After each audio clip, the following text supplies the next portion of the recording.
किरवा न छोड़ल के चुलावा न हो गंगा छोड़नी करार।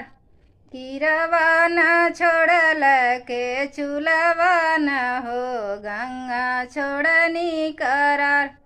माई छोड़नी अपन बेटी न हो बेटी भाईनी पराय। माई छोड़नी अपन बेटी न हो बेटी भाईनी पराय।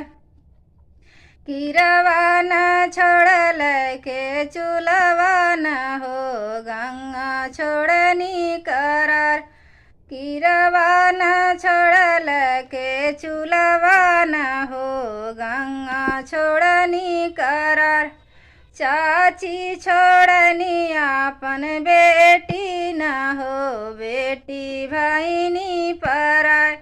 किरवा न छोड़न के चुलवा न हो गंगा छोड़नी करार।